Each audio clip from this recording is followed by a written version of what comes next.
Selamat siang, perkenalkan saya Arif Jaya dengan NIP lampir. Saya mengikuti suatu mata kuliah bersama Bapak Taufik Kewau dalam mata kuliah data analitik. Di sini saya mendapatkan suatu tugas untuk menjelaskan terkait uji hipotesis. Nah, uji hipotesis adalah suatu metode dalam statistika yang digunakan untuk mengambil keputusan atau kesimpulan tentang suatu populasi berdasarkan data sampel. Nah, tujuannya sendiri adalah untuk menguji suatu kebenaran tentang suatu pernyataan atau dugaan atau bisa kita sebut sebagai hipotesis tentang parameter suatu populasi. Nah, di sini hipotesis juga adalah suatu pernyataan atau dugaan sementara mengenai suatu hal yang masih harus dibuktikan kebenarannya, yaitu melalui uji hipotesis tersebut. Dalam statistik sendiri, hipotesis biasanya menyangkut nilai-nilai parameter populasi, misalkan rata-rata atau proporsi. Hipotesis sendiri ada dua penggolongan di mana ada hipotesis 0 atau H0 dan hipotesis alternatif atau H1 yang akan kita gunakan dalam pengujian hipotesis. Nah, hipotesis sendiri atau hipotesis H0 itu adalah hipotesis yang menyertakan bahwa tidak ada perbedaan atau tidak ada pengaruh antara dua variabel yang kita uji. Nah, sementara kebalikannya, hipotesis alternatif atau H1 atau HA itu tergantung teman-teman menyebutnya sebagai apa. Yaitu hipotesis yang menyatakan bahwa ada perbedaan atau pengaruh antara dua variabel tersebut yang kita uji. Di sini ada langkah-langkah dalam uji hipotesis. Yang pertama adalah rumusan hipotesis, lalu memilih tingkat signifikansinya, lalu ada uji statistik, ada juga aturan pengambilan keputusan, dan yang terakhir adalah pengambilan keputusan. Nah, dalam hipotesis ini, langkah-langkah yang pertama kita bisa ambil adalah merumuskan hipotesis.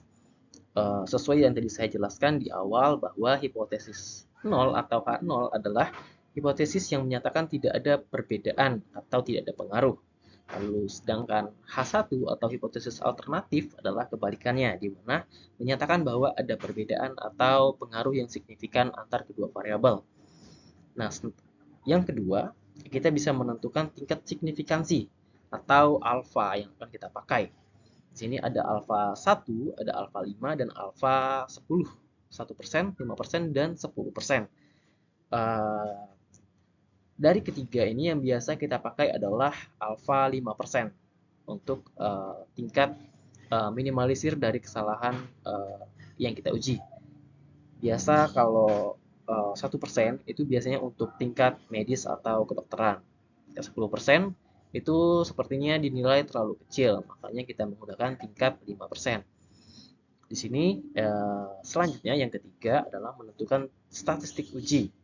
Ada beberapa statistik uji yang biasa dipakai, yaitu yang pertama ada z-test, itu bisa kita pakai jika populasinya sendiri kita ketahui. Untuk t-test itu jika populasinya tidak diketahui dan n-nya kecil, atau jumlah sampel yang akan kita pakai itu sangat kecil, atau datanya sedikit seperti itu. Lalu ada chi-square di mana uji independensi atau kesesuaian. Lalu ada ANOVA, yaitu untuk membandingkan lebih dari dua rata-rata sampel. Lalu yang keempat ada merumuskan aturan pengambilan keputusan. Dan yang kelima adalah ambil keputusan. Atau kita menyimpulkan sebagai keputusan yang akan kita ambil. Di sini ada beberapa pengujian yang kita pakai, yaitu ada pengujian satu arah ke kanan dan pengujian satu arah ke kiri. Lalu ada pengujian dua arah, di kiri dan di kanan. Nah, daerah yang diarsir itu adalah daerah di mana daerah yang dinyatakan sebagai tolak H0, sedangkan daerah yang tidak diarsir adalah daerah di mana terima H0. Di sini kita akan masuk ke bagian regresi. Regresi sendiri dibagi menjadi dua, ada regresi sederhana dan regresi berganda.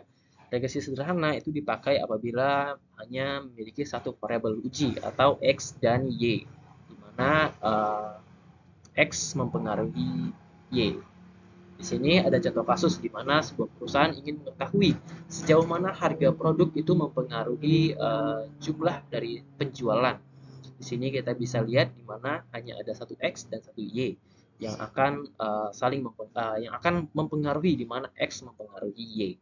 Nah, di sini yang kedua ada regresi berganda, di mana variabel yang diuji itu lebih dari dua. Seperti yang kita lihat di regresi sederhana, itu dia hanya satu variabel, sedangkan di regresi berganda itu lebih dari dua variabel.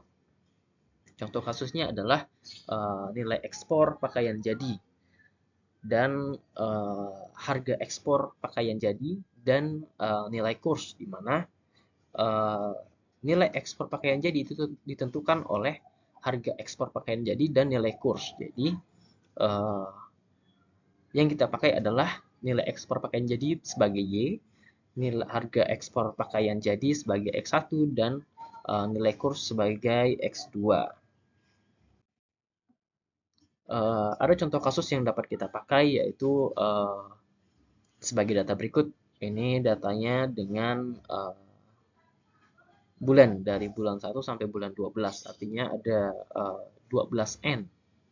Sini ada biaya iklan sebagai X dalam pernyataan juta rupiah, dan ada penjualan sebagai Y dan juta rupiah.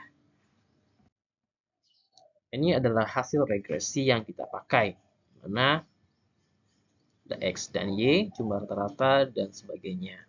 Teman-teman bisa lihat. Nah, dari contoh kasus tadi, kita bisa melakukan suatu pengujian. Di sini ada terima H0 dan tolak H0 atau tolak HA. Di sini dari contoh kasus tersebut kita bisa mengambil suatu data-data. Ini saya singkat saja, di mana B1-nya adalah 5,03 dan B0-nya adalah 75,94. Nah, di sini ada persamaan regresi sederhana, di mana kita memakai rumus adalah Y bar sama dengan B0 ditambah B1 kali X. Itu dari data tersebut kita masukkan ke dalam persamaan tersebut menjadi 75,9434 ditambah 5,037736 X1. Di sini dari nilai varian residualnya sendiri kita mendapatkan 61,60377, di mana dari data tersebut kita mendapatkan konstanta B0-nya dan koefisien B1, di mana variannya sejumlah 56,37, standar errornya sejumlah 7,5082, dan T hitungnya sejumlah 10,11. B1-nya sendiri atau koefisiennya sendiri kita mendapatkan variannya sendiri 0,13, standar error B0-nya sendiri kita mendapat 0,37, dan T hitungnya mendapat 13,48. Baik, kita di sini akan memasuki pada aturan pengambilan keputusannya sendiri. Kita akan memakai kurva lonceng. Di sini menggunakan sistem dua arah. Teman-teman bisa lihat di sini pada daerah tengah adalah daerah terima H0, dan di sisi kiri dan kanan adalah daerah tolak H0 atau daerah yang diarsir seperti tadi saya jelaskan di awal. Di sini karena kita menggunakan alfa 5% dan daerah yang kita kurva yang kita pakai adalah kurva dua arah, maka alfa tersebut dibagi dua menjadi di sisi kanan dan sisi kiri. 5% dibagi dua menjadi 0,025. Ditempatkan di sisi kanan dan ditempatkan di sisi kiri. Lalu dari alfa dan jumlah n kita mendapatkan T-table itu sebesar 2,2281. Di situ kita tempatkan di sisi kanan dan kiri juga sesuai dengan daerah yang ditentukan. Di sisi kanan plus dan di sisi kiri minus karena dia kurang dari 0. Di sini dari hasil yang kita dapat yaitu B0 adalah 10,1147, sedangkan B1 adalah 13,489 atau lebih dari T-table yang ditentukan, sehingga dia berada pada sisi daerah tolak H0. Nah, dari situ tadi kita dapat simpulkan bahwa konstanta B0 adalah dia menolak H0 dan dia terima H1 karena dia berada di sisi kanan. Demikian juga dengan untuk T statistik dari B1 sendiri. Dia tolak H0 dan juga terima H1. Dengan kata lain bahwa kedua nilai tersebut adalah signifikan. Sehingga dapat kita simpulkan bahwa berdasarkan analisis ini, baik B0 maupun B1 dia terbukti signifikan pada tingkat signifikansi 5%. Ini menunjukkan bahwa model regresi yang dihasilkan adalah valid dan kedua parameter tersebut berperan penting dalam menjelaskan variabel yang kita analisis. Sekian dari saya ucapkan terima kasih.